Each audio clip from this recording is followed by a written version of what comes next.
जिथ'थि जोंनि जि सुबुंखान्थिनि सान बेखौ दिनै फालिनाय जाबाय आरो बे रिपाब्लिक डे नि जि सेलिब्रेशन क'क्राझाराव जों खालामदों बेनि गेजेरजों जोंनि हादोरनि प्राइम मिनिस्टार नरेन्द्र मदि बिथां लोगोसे हादोरनि प्रेसिडेन्ट जि जोंनि बयनिबो मान होजानाय द्रौपदी मुर्मु बिथां लोगोसे आसामनि रायजो बेंगिरि आसारजि बिथां आरो लोगोसे आसामनि chief minister doctor Himanta Biswa Sharma बिथांमोननो आङो गाहाम हामलायनाय बावदों आरो बिटिसि ओनसोलजों लोगोसे आसाम आरो भारतआव रायजो जानाय गासैबो जोंनि नोगोरारिफोरनो आङो 76थि जोंनि जे रिपाब्लिक डे बिनि गाहाम हामलायनायखौ बावहरदों।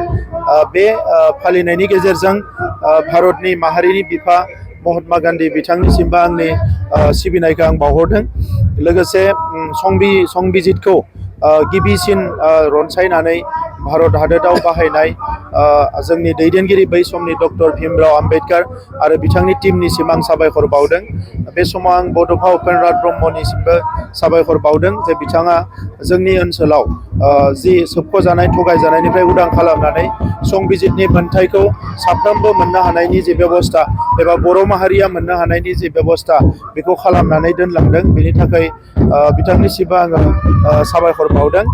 दिनै भारत हादोरा मुलुगनि मादावनो जौसिन सुबुं दाराखान्थिजों सोलिनाय हादोर होननानै सिनायथि मोनदों आरो मान मोनदों आरो बेवहाय दिनै जोंनि प्रधान मन्त्रि नरेन्द्र मदि बिथाङा अलरेडि बिखौ मादार अफ डेम'क्रेसि होननानै मुलुगनाङैनो बेखौ फोसावनो हादों आरो बयबो गनायदों। दा जोङो बयबो बुजियो जे संबिजितासो मोनसे हादोरखौ गोथों लामाजों दैदेनलांनो हायो आरो 78 बोसोर उदांस्रिनि जोङो बे समाव फालिखांबाय। बे 78 बोसोर जानायनि उनाव दिनै जों जि 76थि रिपाब्लिक डे जोङो फालिदों बै समाव जोंनि साफ्रोमबो नोगोरारिया बुजिनो हादों जे भारत हादोरा गमामायैनो मोनसे गोख्रों सुबुं दाराखान्थिजों सोलियो। दा नंखायनो गासैबो धोरोम गासैबो राव सुबुं अनजिमाया खम बारा जेसेबां थाया मानो बयबो दिनै गावनि संबिजितनि मोन्थाय आरो आयेननि मोन्थायखौ मोननो हादों आरो उदाङै रायजो जानो हादों। आं बिटिआर ओनसोलनि गासैबो रायजो राजानि मोजांनि थाखाय बयनिबो जौगानायनि थाखाय जोंनि सरकारनि जि पलिसिसफोर बेयो जाहाथे डेम'क्रेटिकेलि जायो आरो बेयो ग्रासरुट लेभेलसिम ग्रासरुट डेम'क्रेसिखौबो स्ट्रेंथेन खालामनो हायो बेखौ नोजोर बोनानै जों खामानि मावगासिनो दङ आरो इयुनाव मोनसे गोख्रों बिटिआर ओनसोल दाफुंनायाव जोंनि सुबुं दाराखान्थिजों आवगायलांनो हागोन आरो सुबुं दाराखान्थिखौ आरोबाव गोख्रोङै गायसननो हागोन होननानै आं मिजिंथिदों। रेकर्ड सानखौ फालिगोन बेवहाय फुङाव जोङो पिसनि जि मेसेज एबा जोंनियाव जे सास्टेनेबल पिस फैबाय बे मेसेजखौ जोङो बयनोबो दैथायहरनो थाखाय जे गोजोनजोंसो जौगानो हायो गोजोनजोंसो जोङो गोबां खामानि मावनो हायो आरो गोजोन थाब्लासो माहारिया जौगानो हायो बे मेसेजनि थाखाय जोङो 40टा समस्तियाव बाइक रेलि खालामगोन आरो बिनि अखानायै जोंनि चिफ मिनिस्टार बिथाङा बाहागो लागोन आरो बेवहाय जोङो 60निफ्राय 70 रोजा जोंनि सुबुं गौमा खालामनानै बिटिआर गोरोबथानि 5 बोसोर कमप्लिट जानायनि जि हाबाफारि बेखौ जोङो खुंफुंगोन।